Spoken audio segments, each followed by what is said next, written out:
ह्यांना सूचक अनुमोदक करा. ह्यांचं राजकीय श्रेय घेण्यासाठी, त्या गोष्टीचा राजकीय फायदा घेण्यासाठी ती फक्त स्टंटबाजी होती. काही लोकांनी पोस्ट टाकले सोशल मीडियावर, माझ्यामुळे इंडियाच्या हद्दपार. सांगा बरं, एक माणूस हद्दपार करू शकतो?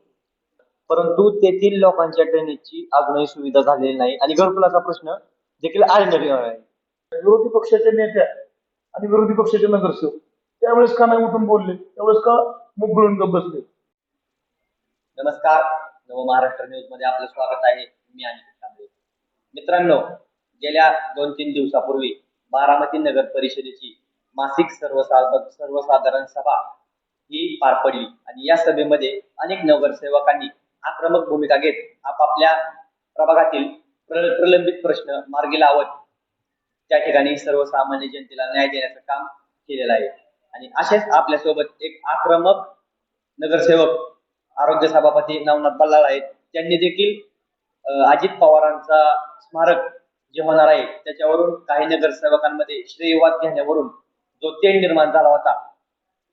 दुसरी गोष्ट, प्रभागातील प्रलंबित प्रश्न आणि जे डॉक्टर बाबासाहेब आंबेडकर स्टेडियम आहे त्या ठिकाणी उपस्थित झालेला कंत्राटदाराचा प्रश्न, अशा अनेक विषयावर त्यांनी सभागृहात एक आक्रमकपणे भूमिका मांडली आणि या सर्व विषयावर चर्चा करण्यासाठी ते आपल्यासोबत जोडलेले आहेत.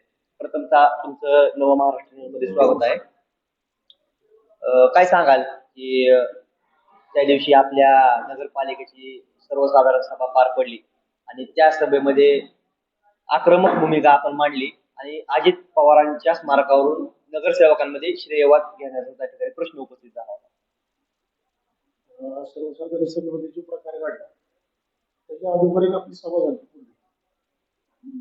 12 तारखेला जनरल सभा झाल्यानंतर सभेमध्ये ज्यावेळेस आदरणीय अजितदादांच्या बाबतीत खालच्या लेवलला जाऊन एक त्यांच्याबद्दल एक चुकीची भाषा वापरली होती. त्या गोष्टीचा निषेध करण्याची ज्यावेळेस वेळ आली त्यावेळेस मी माझे सहकारी नगरसेवक अमर कुमार, विशाल इंगळे सोडले तर इतर पक्षाचे व अन्य नगरसेवक कोणी त्यावेळेस उठून निषेध केला नव्हता. ही खेद म्हणा किंवा ही माझ्या मनात एक सल होती. ज्या आदरणीय दादांनी ज्या उमेदवारांना नगरसेवक पदाची उमेदवारी देऊन निवडून आणलं, आम्ही तसं पाहिलं तर दादांमुळे निवडून आलेले नगरसेवक आहेत. आणि तुम्हाला ज्या माणसाने उभं केलंय, तुमचं अस्तित्वच ज्यांच्यामुळे आहे, त्यांच्या बाबतीत असे चुकीचे जर एखादं वादग्रस्त वक्तव्य कोण करत असेल तर आपलं काम आहे निषेध नोंदवणं. निषेध नोंदवण्याच्या वेळेस अख्ख्यांनी कोणाचे हितसंबंध बनले, कोण मित्र, कोणाचे कोण मित्र आहेत, विरोधी पक्षाच्या नेत्या आणि विरोधी पक्षाचे नगरसेवक त्यावेळेस का नाही उठून बोलले? त्यावेळेस का मुख गिळून गप्प बसले? आणि ज्या वेळेस स्मारकाचा विषय आला, मला सूचक करा असे विरोधी पक्षाचे नगरसेवक म्हणत होते, जे राष्ट्रवादी काँग्रेस पक्षाच्या तिकीटवर निवडून आलेले नाही, आणि मला सूचक अनुमोदक करा. ही कुठला प्रकार आहे? परंतु त्यांनी सांगितलेलं आहे की आम्हाला आमच्या नावाची काय घेणं देणं नाही, आम्हाला अजितदादांचं स्मारक भव्य दिव्य बनवायचं आहे.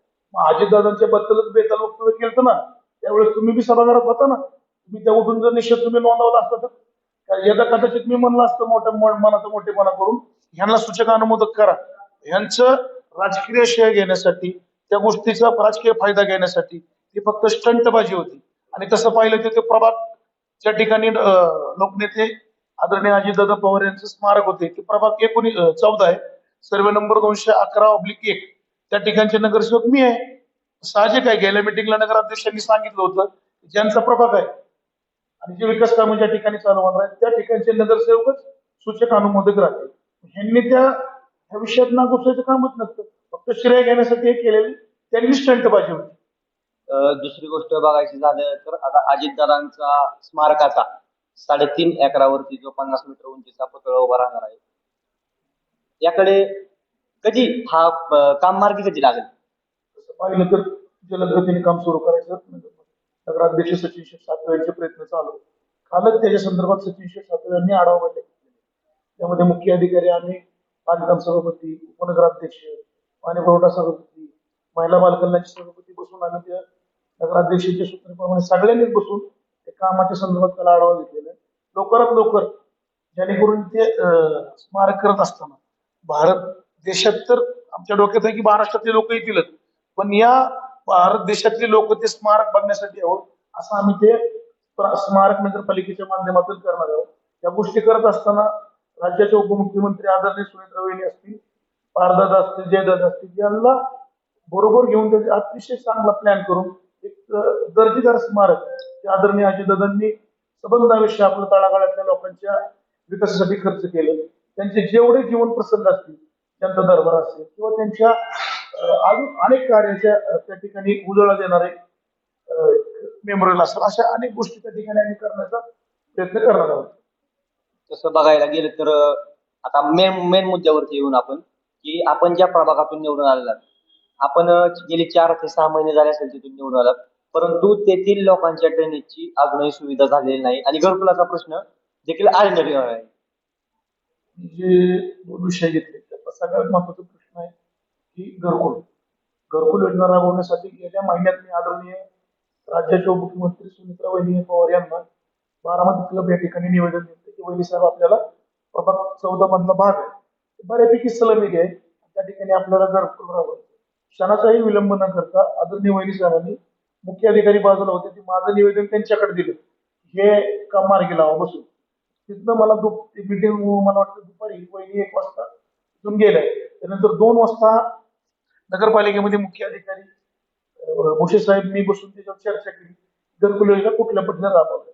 तर त्यासाठी आपल्याला एक एजन्सी नेमायची होती. एजन्सी नेमून त्या माध्यमातून त्या घरकुल योजनेचा डीपीआर तयार करणे, प्लॅन तयार करणे, तिथे जे लाभार्थी राहतात त्या लाभार्थ्यांचा सर्वे करून निश्चित त्या लाभार्थ्यांना कधीपर्यंत घरं मिळण्याची आश्वासन आहे? लाभार्थ्यांचं घर मिळण्याचं आपण आता आपण ते गेल्या जीबीला ठराव मंजूर केलेला आहे.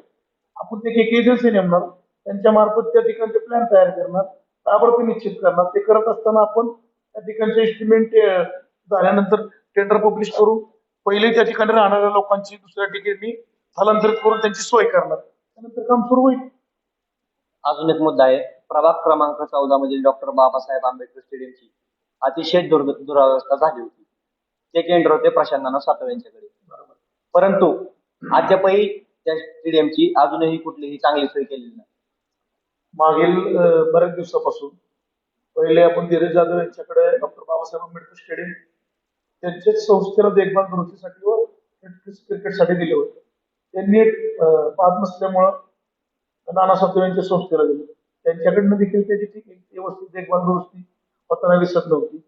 या दोन्ही एजन्सीकडनं एक जाणवलं की जे लोकलचे क्रिकेटर असतील किंवा जे मॅच आयोजित करते त्यांच्याकडून दिवसाला 15,000 20,000 गेले आणि त्या माध्यमातून मिळणारे पैसे यांच्यावर त्यांचे बऱ्यापैकी लक्ष होते. ही बाब लक्षात आल्यानंतर नगराध्यक्ष सचिन सातव यांच्याकडे अनेक लोकांनी तक्रार केली होती. त्या तक्रारीच्या माध्यमातून आम्ही या जेबीला त्यांच्याकडे स्टेडियम दिलं पूर्वी चालायची संस्था रद्द करून बारामती नगर परिषदेकडे ते स्टेडियम घेतलेलं आहे आणि येणाऱ्या काळात तुम्ही जे सांगताय त्या ठिकाणी सुसज्ज असं स्टेडियम बारामती शहरातल्या खेळांसाठी उपलब्ध करून दिलं जाईल. रवींद्र सोनवणे यांनी वारंवार तक्रारी करून धीरज जाधव यांच्याकडे लाखो रुपयांची थकबाकी असल्याचं त्यांनी निष्पन्न सारून दिलेलं आहे. अद्यापही कोणती कारवाई केलेली नाही. त्या सगळ्यांनी तक्रारी केली बाकीच्या लोकांनी, त्या अनुषंगाने जीबीला धीरज जाधव यांच्याकडे जे थकबाकी निघते थकबाकीमध्ये ते जप्तीची नोटीस काढायचं काम चालू. काय सांगाल येणाऱ्या काळात आपल्या प्रभागातील अजून कोणकोणत्या प्रश्नांना आपण त्या ठिकाणी मंजुरी देण्याचं काम करणार आहोत? येणाऱ्या झालेल्या सर्वसाधारण सभेमध्ये प्रभाग क्रमांक 14 मध्ये जे विकास कामे मंजूर केले त्यामध्ये प्रमुखांनी पाहिलं तर घरकुल योजनेचा डीपीआर तयार करून तात्काळ घरकुल योजना राबवणे, ज्या ज्या भागात जुने ड्रेनेज लाईन खराब झालेले सातत्याने ड्रेनेज लाईन चोकअप होते त्या ठिकाणी नवीन लाईन टाकणे, महामानव डॉक्टर बाबासाहेब आंबेडकर पुतळा स्मारक या ठिकाणी भीमसृष्टी तयार करणे, लॉन मध्ये तथागत गौतम बुद्ध यांची संगमरवरीच्या दगडामधली मूर्ती बसवणे, वॉल कंपाऊंड देखील तयार करणे, नवीन कमान करणे आणि डॉक्टर बाबासाहेब आंबेडकर यांच्या जीवन कार्यातील जेवढे प्रसंग असतील, काळाराम मंदिराचा सत्याग्रह असेल, चौदार तळ्याचा सत्याग्रह असेल किंवा भारतीय राज्यघटना जे राष्ट्रपतींना दिली ते प्रसंग असेल, अन्य बाबासाहेबांच्या जीवन आधारित जेवढे प्रसंग असतील त्या ठिकाणची भीमसृष्टी आपण पुतळ्याच्या स्मारक या ठिकाणी करत आहे आणि पुढील 25 वर्ष डोळ्यापुढे ठेवून डॉक्टर बाबासाहेब आंबेडकर पुतळा स्मारक या ठिकाणी सुशोभीकरण करणार आहोत, जेणेकरून पुढच्या 25 वर्षात तिथं काहीच करण्याची गरज भासणार नाही. येणाऱ्या किती दिवसात तुम्ही हे सगळं जे काम आहे ते मार्गी लावणार आहात? आता इथं तसं पाहिलं का नाही की ही कामं पूर्ण करण्यासाठी निधी लागतो आणि आमच्या निधी देण्यासाठी आदरणीय सुनेत्रा वहिनी खंबीर आहेत. मग ती आदरणीय अजितदादांची सावली आहे. निधीच्या बाबतीत कुठंच कमी करणार आहे. परंतु आता पण हे जे एस्टिमेट करायचे का नाही, एस्टिमेट करायचे, टीएस करायचे, एस्टिमेट करत असताना आपल्याला बारीक बारीक गोष्टी पुतळ्या चितल्या बघून त्या ठिकाणी एक चांगलं दर्जेदार एस्टिमेट की जेणेकरून परत काही कामात ठेवायचं नाही. त्याच्यामुळं राज्य लेवलचा विषय आहे, परंतु मी तुम्हाला प्रश्न विचारतोय की सुनेत्रा वहिनी मध्ये एक खंत व्यक्त केली होती की अर्थ खाता अजूनही दिलं जात नाही. आता अर्थ खातं तसं पाहिलं तर त्यांनी सांगितलेलं आहे की वहिनी ज्या वेळेस सांगतील त्यावेळेस आम्ही अर्थ खाते त्यांच्याकडे देऊ आणि ते देतील देखील. आता या राज्याचा प्रश्न तसा पाहिला तर वहिनी साहेब त्यासाठी खंबीर आहे. मी नगरसेवक, माझ्या पातळीवर होणारे कामं, मी प्रभाग 14 मध्ये आपली इथं मातारामाई भवन आहे, त्या ठिकाणी आपले गोरगरीब लोकांचे वाढदिवस, लग्नाचे कार्यक्रम होतात, तर त्या ठिकाणी मी 3 मजली इमारत बांधत आहे पुढच्या काळात. खालच्या मजल्यावरती मातारामाई भवन असेल, दुसऱ्या मजल्यावरती शिक्षणाचे जनक महात्मा ज्योतिबा फुले यांच्या नावाने युपीसी एमपीसी करणाऱ्या विद्यार्थ्यांसाठी अभ्यासिका असेल, तिसऱ्या मजल्यावरती आरक्षणाचे जनक राजश्री शाहू महाराज यांच्या नावाने भव्य अत्याधुनिक व्यायामशाळा असेल. बुरुड समाजाची काही दिवसापासून मागणी होती की आमचं देखील समाज मंदिर बांधण्यात यावं. त्यांचं देखील समाज मंदिराला मंजुरी घेतलेली आहे. त्यांचं आहे त्या ठिकाणी जुनं एक समाज मंदिर आहे, त्या ठिकाणी देखील 3 मजली समाज मंदिर बांधणार आहे.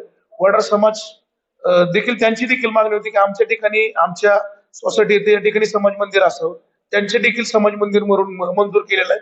त्या ठिकाणी 3 मजले असे समाज मंदिर बांधणार आहे. त्या ठिकाणी जे लागणारा निधी आहे तर नक्कीच आदरणीय सुनेत्रा वहिनी पवार आम्हाला नगरपालिकेला उपलब्ध करून देतील. आणि जी विकासाची गती होती आदरणीय अजितदादा पवार यांच्या माध्यमातून जी बारामती शहर जे विकासाची गती त्यांच्या दादांच्या माध्यमातून चालू होती, तशीच गती आदरणीय सुनेत्रा वहिनी पवार देखील चालू ठेवतील. आणि येणाऱ्या काळात तुम्हाला बारामतीचा चेहरा मारा तर बदललाच असेल. सातत्याने आमराई बाबतीत काही लोक राजकीय स्टंट करतात की आमराई शहराचा विकास आणि आमराई बकास. तुम्हाला येणाऱ्या काळात आमराईचा सर्वांगीण विकास करण्याची ग्वाही मी देतो या ठिकाणी. त्या काळात जसं पाहिलं तुम्ही आता एक ड्रेनेजचा विषय घेतला, ते देखील मी 1 महिन्यापूर्वीच पत्र दिलं. ज्या ठिकाणी आमराईचा होता भागाचे इथं पुरवड असेल, प्रबुद्धनगर असेल, वडकीनगर असेल, त्या ठिकाणी जी ड्रेनेज लाईन ती काही ठिकाणी त्या ठिकाणी जाळ्यानं लावल्यामुळं खरकाटा लोक तशी टाकतात. त्यामुळे तिथं घुस लागल्यामुळे ते रोज चेकअप होण्याचे प्रमाण वाढतं. खरकाट्यामुळे काय होतं, रोज घुस ती उकारतात, त्यामुळे रोज चेकअप होतं. त्या ठिकाणी ज्या ठिकाणी शक्य आहे त्या ठिकाणच्या सगळ्याच जुन्या गटरी लाईनी काढून नवीन गटरी लाईनीचं काम आम्ही या जीबीला मंजूर केलेलं आहे. 1 महिन्यापूर्वी पत्र दिलंय, परंतु 1 महिन्यात त्या ठिकाणी कोणतीही कारवाई झाली नाही. नगरपालिकेचं काम तुम्हाला माहितीसाठी सांगतो की नगरपालिकेत प्रशासनाचं काम असतं की ज्याने एखादा नगरसेवक एखादं काम सुचवतो त्यावेळेस ते पहिल्यांदा विषय पत्रिकेवर घेतलं जातं आणि सभागृहामध्ये मंजुरी दिल्यानंतर जे काम करायचंय त्याचं इस्टिमेट केलं जातं. इस्टिमेट केल्यानंतर त्याचा टीएस मागवला जातो की हे जे काम सुचवलेलं इस्टिमेट बरोबर आहे का. त्यानंतर त्याचं टेंडर पब्लिश होतं. टेंडर पब्लिश झाल्यानंतर तोपर्यंत तिथल्या लोकांच्या घरात पाणी शिरल्यावर आणि शिरूच शकत नाही. आम्ही पाठीमागे 1 महिन्यापूर्वी सगळे ड्रेन लाईन साफ करून तिथले सगळे क्लिअर करून सगळे लाईनी क्लिअर आहेत. आता 2 पावसामध्ये त्या ठिकाणी एकाही घरात पाणी शिरलेलं नाही. मी आरोग्य सभापती त्या भागात मी निवडून आलेले, त्यामुळे मी त्यावेळेस सगळेच लाईन क्लिअर करून घेतली. मग तुम्ही आरोग्य सभापती आहे, तर मध्यंतरी एनडीटीच्या टेंडरवरती प्रश्नचिन्ह अनेक उपस्थित झाले. चांगला प्रश्न आहे. तुम्ही जे प्रश्न आता एनडीकेचा विचारला का नाही, सभागृहामध्ये काय झालं, लगीन लोकांचं नसतं, आता तुम्ही पुढचं काय बोलणार नाही. आता ज्या खात्याचा सभापतीच मी आहे, तुमच्या सांगण्यावर जाऊ शकत नाही. उगा येऊ नको तर कुठल्या गाडीत बसू, सवय सोडून द्या. प्रत्येक कामात श्रेय घेत बसू नका. नगरपालिकेमध्ये राष्ट्रवादी काँग्रेस पक्ष आदरणीय अजितदादा पवार गटाची सत्ता आहे. त्याच दादांच्या माध्यमातून मी आरोग्य सभापती आहे. आणि ते काही लोकांनी पोस्ट टाकले सोशल मीडियावर माझ्यामुळं इंडिया हद्दपार. सांगा बरं, एक माणूस हद्दपार करू शकतो? नाही, विषयांतर करू नका. हा विषय लय महत्वाचा आहे. एक माणूस हद्दपार करू शकतो, त्याला यंत्रणा असते. पूर्वी कामगार संघटनेने 23 तारखेला काम बंद आंदोलन केलं, गौरव आपल्या आई वडिलांच्या संघटनेने. मग त्या संघटनेच्या लोकांना मी जाऊन की आम्हाला सुख सुविधा मिळत नाही एनडीटीच्या हेच सांगतो तुम्हाला. त्या काही लोकांची मागणी होती की आमचं पीएफ मिळत नाही. त्यांनी 23 तारखेला काम बंद आंदोलन ठेवलं. ही बाब माझ्या लक्षात आल्यानंतर आरोग्य सभापती या नात्याने मी स्वतः त्या गौरव आयवळेशी संपर्क साधला. त्या गौरव आयवळेंनी त्याची मिटिंग बोलवली कर्मचाऱ्यांची 22 तारखेला. आणि त्या ठिकाणी डॉक्टर बाबासाहेब आंबेडकर पुतळा स्मारक या ठिकाणी मिटिंग झाली.